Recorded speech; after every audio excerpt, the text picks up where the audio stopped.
Bien-aimés de Dieu, la paix soit avec vous.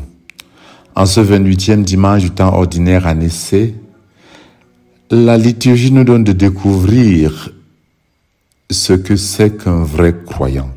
À travers les guérisons de Naaman et des 10 lépreux, nous découvrons que la foi qui sauve est une foi qui, après avoir obéi, revient vers Dieu pour lui rendre grâce.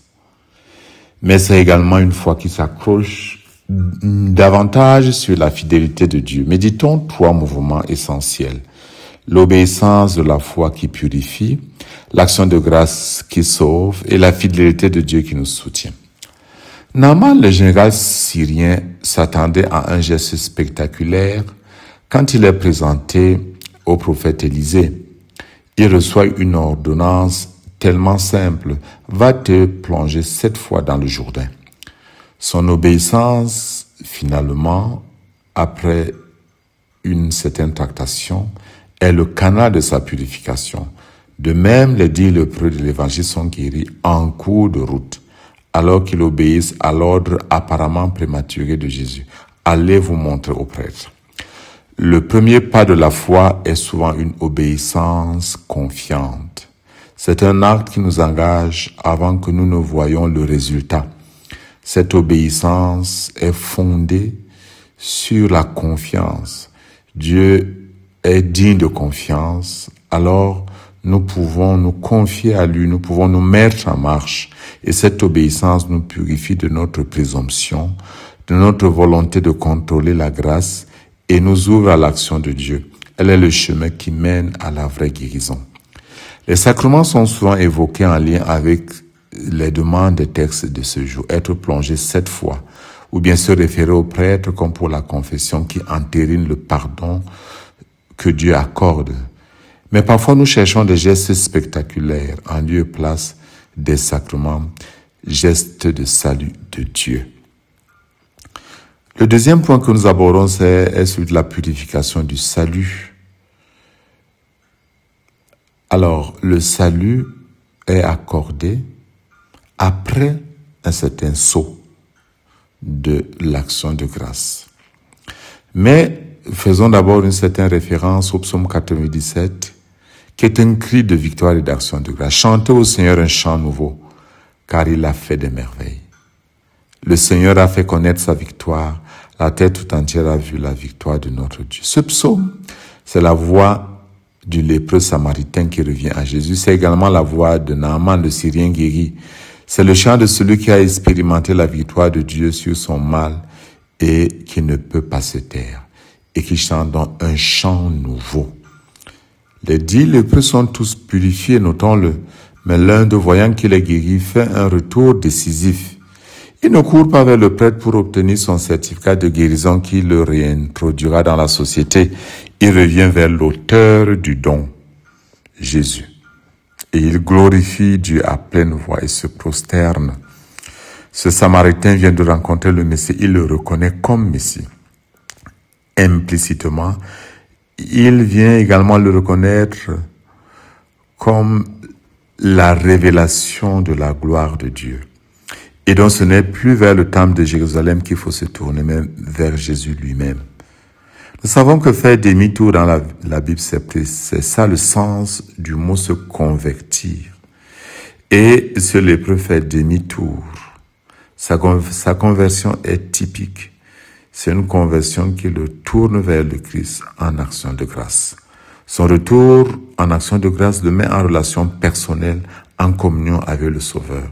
Et c'est à ce moment que Jésus peut lui dire « Relève-toi et va, ta foi t'a sauvé ». La purification était physique, mais le salut est spirituel et sauvé.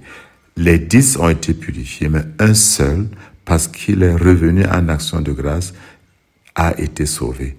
Notons-le, l'action de grâce, la louange, est ce qui transforme un bienfait reçu en une rencontre salvatrice.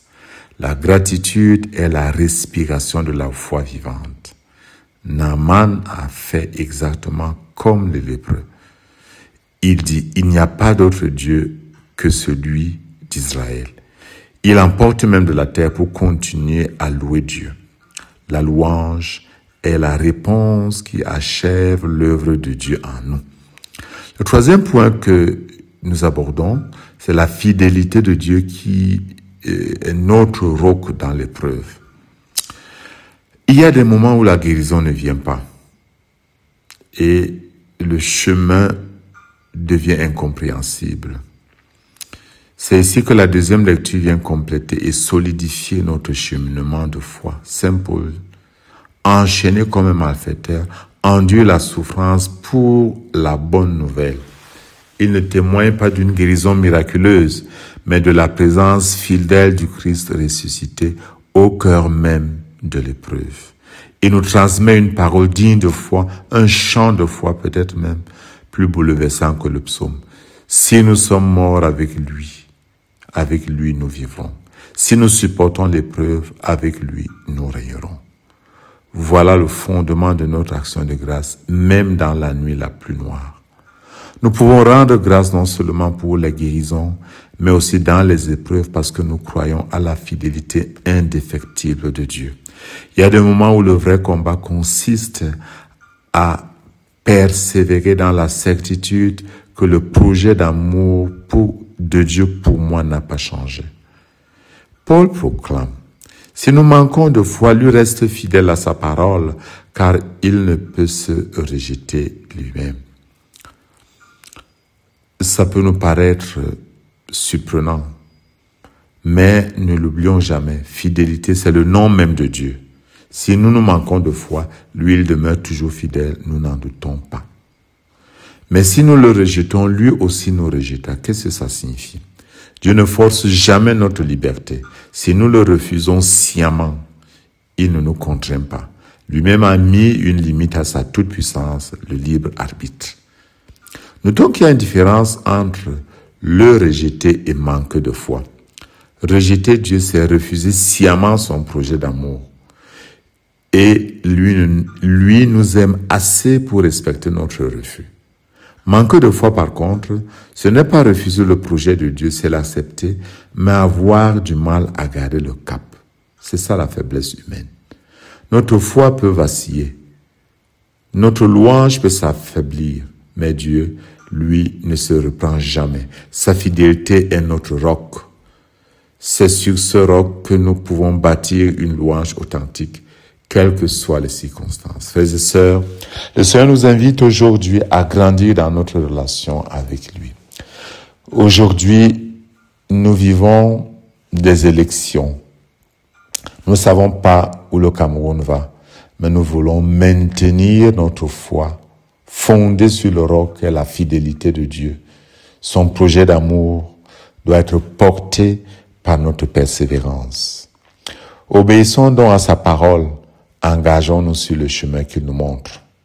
Revenons sans cesse vers lui avec un cœur reconnaissant pour que nos guérisons, nos joies, mais aussi nos croix deviennent des lieux de rencontre et de salut. Confions-nous en sa fidélité comme Paul.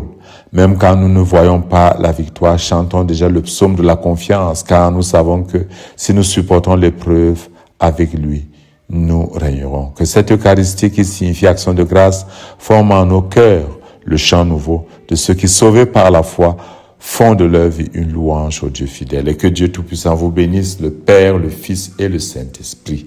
Amen.